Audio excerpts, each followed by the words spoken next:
मेरी बहुओं के आने वाले एपिसोड बहुत इंटरेस्टिंग होने वाले हैं। क्या महानूर ज़ावियार की जान ले लेगी? महानूर ईमान और ज़ावियार के खिलाफ अब क्या चाल चलने वाली है? जैसे जैसे शावीर महानूर और ज़ावियार के करीब हो रहा है, महानूर की जलन में इजाफा होता जा रहा है। वो बर्दाश्त नहीं कर पा रही। शावीर ईमान को घर वापस ले आए। शावीर अपनी माँ से कहता है कि माँ, मैं ईमान को घर वापस लाना चाहता हूँ। अब जानती हैं कि शावीर की तबीयत कुछ दिन से ख़राब है और मुझे लगता है कि मैंने ईमान के साथ जो कुछ किया वो गलत था। अंबर कहती है कि ये तो बहुत अच्छी बात है कि तुम्हें अपनी गलती का एहसास हो गया कि तुमने ईमान के साथ गलत किया। दूसरी तरफ ईमान की माँ भी ईमान को समझाती है कि बेटा, तुम्हें इन अपने हालात से समझौता करना होगा। अगर शावीर तुम्हें साथ ले जाना चाहता है तो तुम्हें इसके साथ चले जाना चाहिए। तुम्हें महानूर को बर्दाश्त करना पड़ेगा अपना घर बचाने के लिए। तुम्हें अपने बेटे, अपने बाप की मोहब्बत से महरूम न करो। तुम दोनों के झगड़े में नुकसान सिर्फ ज़ावियार का होगा। शावीर ईमान को मनाने के लिए घर आता है। ईमान पहले तो इनकार कर देती है, फिर शावीर जब कहता है कि तुम्हें ज़ावियार की खातिर मेरे साथ चलना होगा तो ईमान साथ चलने के लिए तैयार हो जाती है। जैसे ही महानूर ईमान को देखती है, आग बगोला हो जाती है। महानूर शावीर से कहती है कि तुम इसे घर क्यों ले आए हो? शावीर कहता है कि तुम जानती हो कि मैंने तुमसे कहा था कि मैं महानूर को तलाक नहीं दूंगा, क्योंकि मैं अपने बेटे के बिना नहीं रह सकता, इसलिए मैं ईमान को घर वापस ले आया हूँ। महानूर ईमान से कहती है कि बड़ी ढीठ किस्म की औरत हो, इतनी बेइज्जती करवा के, इतना जलील होकर इस घर से निकाली गई थी और फिर भी वापस आ गई हो। ईमान कहती है, जिस इंसान ने मुझे इस घर से निकाला था वही मेरा हाथ थाम कर मुझे इस घर में वापस लाया है। महानूर की माँ महानूर से कहती है, तू तो सारे घर पर कब्जा करने के ख्वाब देख रही थी और देखी अपनी बीवी को वापस ले आया है। महानूर कहती है, लेकिन मैं इसको ज़्यादा देर तक यहाँ टिकने नहीं दूंगी। तुम देखना कि मैं इसके साथ करती क्या हूँ। दूसरी तरफ अंबर और सब घर वाले ईमान को देखकर बहुत खुश होते हैं। हिसाब से कहते हैं कि ज़ावियार के साथ तो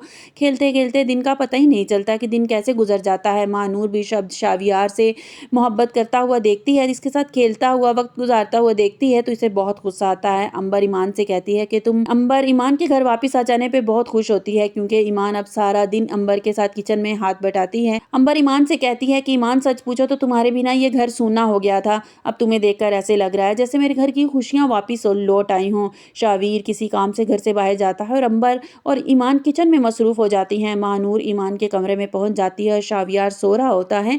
महानूर कांपते हुए हाथों से शावीर के मुंह पर तकिया रख देती है। अचानक से कमरे में शावीर आ जाता है। शावीर जब महानूर को ये हरकत करते देखता है तो चिल्लाकर कहता है, महानूर, ये तुम क्या कर रही हो? घबराहट में कहती है शावीर, तुम यहाँ कैसे? मैं तो सिर्फ यहाँ ज़ावियार को उठाने के लिए आई थी। वो रो रहा था। शावीर कहता है कि मैंने देख लिया कि तुम मेरे बेटे की जान लेने वाली थी। तुम में इतनी जलन, इतनी नफरत भरी हुई है मेरे बेटे के लिए, मैंने कभी सोचा भी नहीं था। तुमने ईमान के साथ जो कुछ किया मैंने बर्दाश्त कर लिया, लेकिन मैं अपने बेटे के साथ कुछ भी बर्दाश्त नहीं करूँगा। दफ़ा हो जाओ मेरे घर से, मेरी ज़िंदगी से। ये मेरी ज़िंदगी की बहुत बड़ी गलती थी कि मैंने तुम्हें अपनी ज़िंदगी में शामिल कर लिया। शावीर बुलंद आवाज़ में कहता है तो सब घर वाले जमा हो जाते हैं। महानूर अपने झूठे ड्रामे शुरू कर देती है। कुछ नहीं किया, मेरा यकीन करो, मैं शावीर तो मेरे बेटे जैसा है, मैं उसे अपने बेटे की तरह समझती हूँ। अंबर कहती है कि मुझे तो पहले दिन से ही ये दोनों माँ बेटियां पसंद नहीं थी। माँ ने तो घर का माहौल खराब कर दिया और बेटी की इतनी लंबी जुबान है कि किसी बड़े छोटे का लिहाज नहीं करती। महानूर की माँ कहती है, हमें भी कोई शौक नहीं है इस घर में रहने का। जब से हम इस घर में आई हैं हम तो 2 वक्त की रोटी को भी तरस गई हैं। अंबर कहती, तो तुम्हें किसने रोक के रखा है? अब तुम यहाँ से चली क्यों नहीं जाती? शावीर कहता है कि जब तक ये मेरा सारा हिसाब नहीं मुझे लौटा देती मैं इन्हें इस घर से नहीं जाने दूंगा। वो तो शुक्र मनाओ कि मैं तुम्हें पुलिस के हवाले नहीं कर रहा। महानूर की माँ कहती है, तो क्या तौबा तौबा, अब तुम मुझे पुलिस के हवाले भी मेरी बेटी को करोगे? शावीर कहता है, मैं तुम्हारी और तुम्हारी बेटी की सारी हकीकत जान गया हूँ। तुम्हारे मोहल्ले के एक लड़के ने तुम्हारा और तुम्हारी बेटी का सारा सच मुझे बता दिया है कि तुम किस तरह लड़कों को अपने जाल में फंसाती हो और सब कुछ लूट कर फिर उन्हें पहचानने से भी इनकार कर देती हो। और कितने लोगों को इस तरह तुमने फंसा रखा और कितने लोगों को तुम लूट चुकी हो। महानूर की माँ घबरा जाती हैं। आपको हमारी वीडियो कैसी लगी? कमेंट्स बॉक्स में अपनी राय का इजहार कीजिएगा और लाइक और सब्सक्राइब ज़रूर कीजिएगा।